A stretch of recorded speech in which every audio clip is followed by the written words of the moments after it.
Now, in this video, pay attention when the the Secret Service, goes over to the dark side. They refused to turn over texts, lied about them being deleted, said they deleted after they were requested to be turned over to Congress for investigation. Also note how calm the anchor is about the party she helped build turning on the United States and trying to overthrow it. There is no conceivable reason that she can use to delude herself, thinking that this was just the crazies getting wild. The information she has, there is no way even someone like her can delude themselves. And it should be clear that Republicans have turned traitor. Jackie, take me through your reporting. Well, I think the most notable part of my reporting from today with my colleague Carol Leonnig is some of these emails that we're going to be seeing tomorrow for the first time.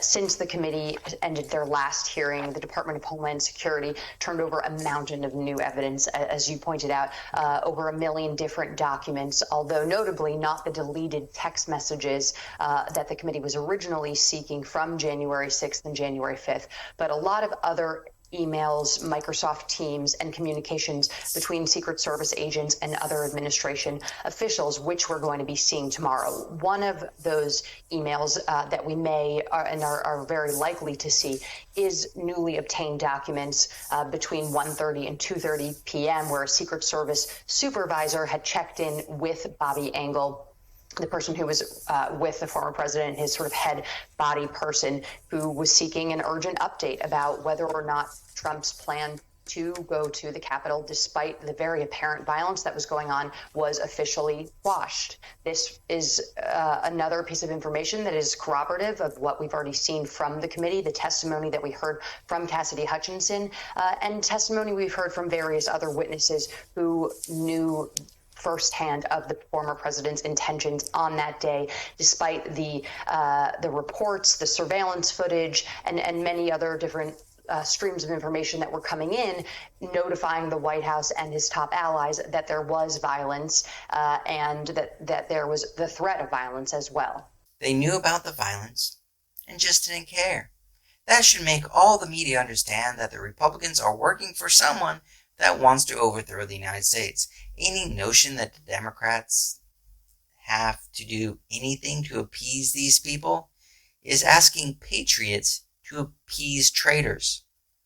The media will ask this within a week because they've been constantly asking the Democrats how that they are going to bridge the gap and bring this country together, how they are going to be nice to Republicans and get something done, ignoring the fact that Democrats have done more in the first 2 years than, 10 times what Trump did. Let me play some of the radio traffic that illustrates what seems to represent where the investigation headed after that last public hearing. There's an individual who's in a tree.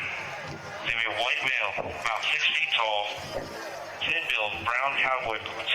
He's got blue jeans and a blue jean jacket, and underneath the blue jean jacket, the complainants both saw a stock of an AR-15. He's going to be with a group of individuals, about 5 to 8 other individuals. 2 of the individuals in that group at the base of the tree, near the porta potties, were wearing green fatigues, green olive drab style fatigues, about 5'8", 5'9", skinny white males, brown cowboy boots. They had Glock-style pistols in their waistband. 8736 with the message that subject, weapon on his right hip. After that, he's in the tree. Motor 1, make sure BPD knows they have an elevated threat in the tree south side of Constitution Avenue. Look for the Don't Tread on Me flag, American flag face mask, cowboy boots, weapon on the right side hip. We got 3 men walking down the street in fatigue while carrying AR-15. Copy at 14th and Independent. Ron Johnson, your armed insurrectionist, calling. Jackie Alemany, what's PPD stand for? Yeah, I mean, that surveillance, that radio frequency, by the way, was very difficult for the January 6th committee to initially get their hands on. And once that frequency landed in their laps, there was a realization that Secret Service might not have been as forthcoming or cooperative as they had communicated that they were. This then caused the committee to go back to DHS and request every single channel of available radio frequency from that day. We do know that those frequencies and recordings were also handed over, so we could be hearing additional communications that was happening in real time played tomorrow, as well as new surveillance footage along the lines of what you just played, Nicole. A lot of this information as well, I should point out, is going to poke more holes in Bobby Engel and Tony Ornato's story, according to our committee sources. As one investigator said to me, this is going to point out that these guys were just not being very honest, including in their closed door deposition, when they often were responding to detailed questions that Cassidy Hutchinson was able to answer, but they were responding that they couldn't recall. And we've heard that the information that's going to be put forward really shows that that shouldn't have been the case, that these two men who were really integral to the president's actions that day, that they shouldn't have had such a short memory when it came to these various incidents.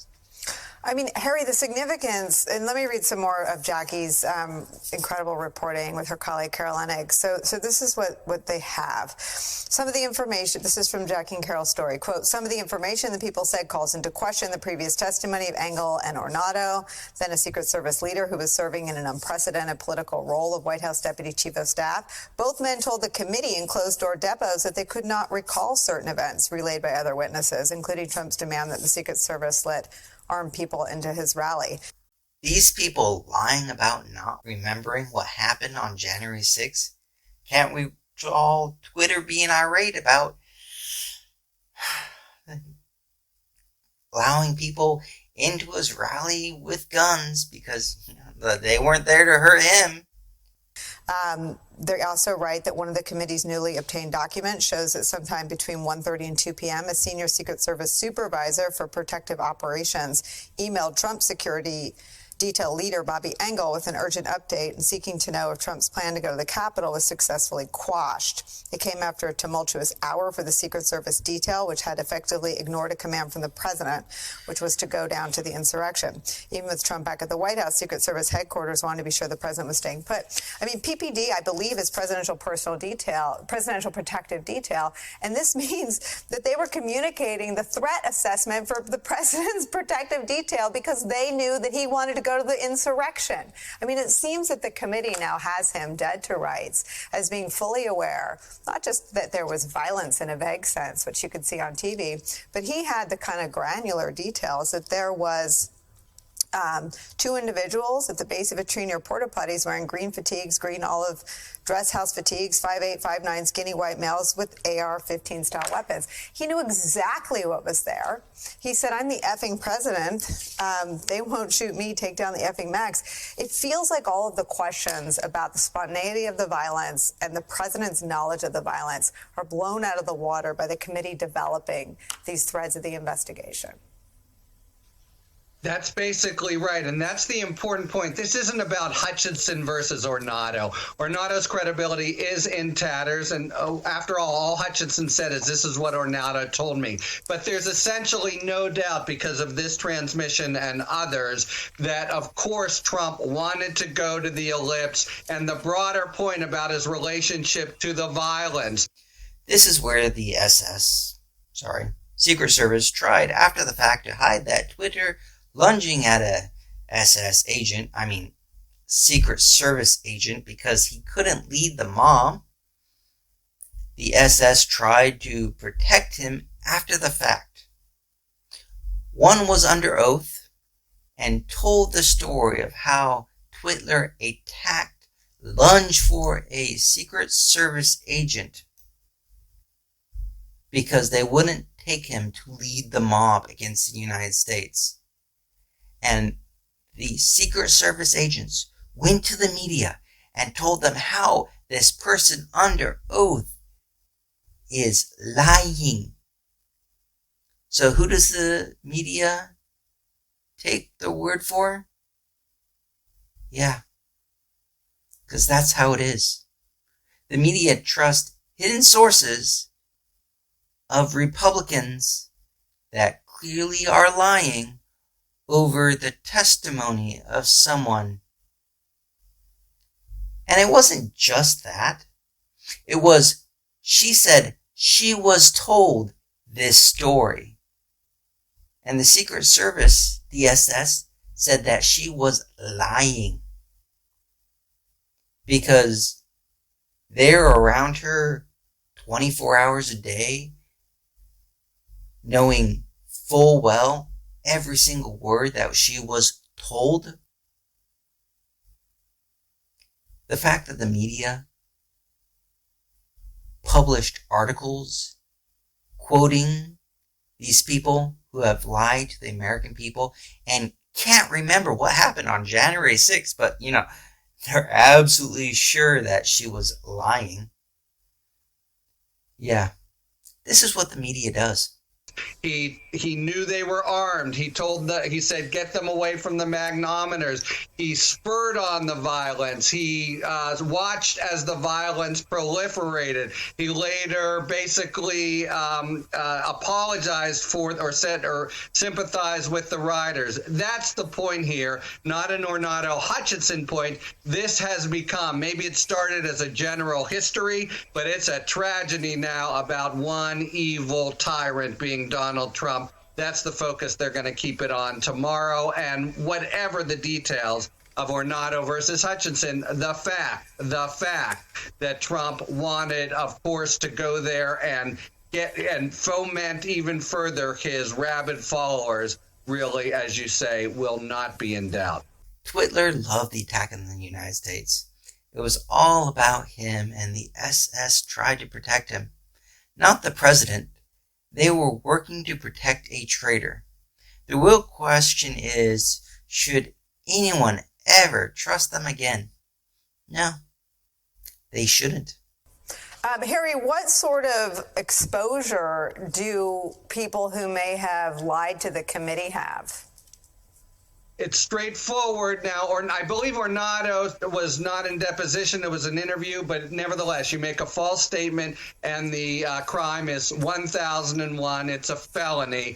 You could do 5 dozen of these from every hearing. I don't expect that they will be wholesale, practice from DOJ in 1001s, but that's the exposure they have. And of course, if it's perjury, but that is to say they've sworn, it's worse. But it's against the law, but probably they'll get a pass. This is the problem. The crazy Republicans are getting a pass. Don't like calling the SS Republicans? Well, they have supported and tried to cover up the overthrow of the United States to impose forever Republican rule. You can't pretend Twitler would have overthrown the United States so he can serve 4 more years and then walk away, allowing his prosecution for, overthrowing the United States. So, that's it. How did we get to this point where the Secret Service is either wittingly or unwittingly going in and lying about an insurrection? Oh, boy.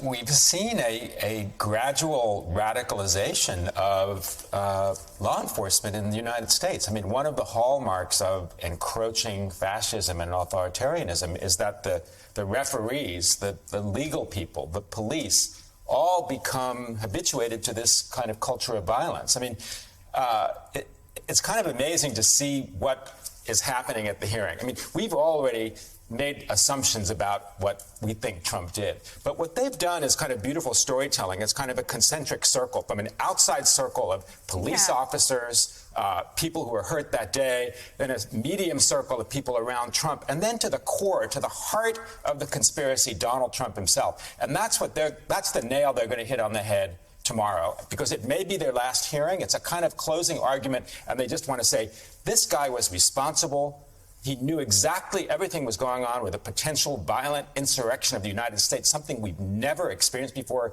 the worst situation we've had since the Civil War. And he was in the heart of it. And he just wanted to go there. He wanted to overthrow the United States and be in the middle of the violence. I'm curious why. Twitler is a weak and pathetic person. Did he actually believe the police were so weak that the mob would beat them down and they wouldn't do anything? Because I did not expect that. Usually police are violent and reactionary to the point that I would have expected hundreds of Republicans to be laying dead on the ground pulling that stuff. If it was there, would the police have been even more subservient to the mob that was attacking America? The police are instruments of the overthrow of the United States. We can't forget that. So if you like those videos, please help. The YouTube algorithm is horribly biased against, progressives. And the Republicans have massive amounts of money just to buy it off. So, every time you like, every time you put a comment down below, helps us out. So like, subscribe, and if you really want to help the environment, down below is a link to a GoFundMe page where it has a brand new power generation that is 0% carbon emission and one of the cheapest productions of electricity the world has ever had. So go down, help us out.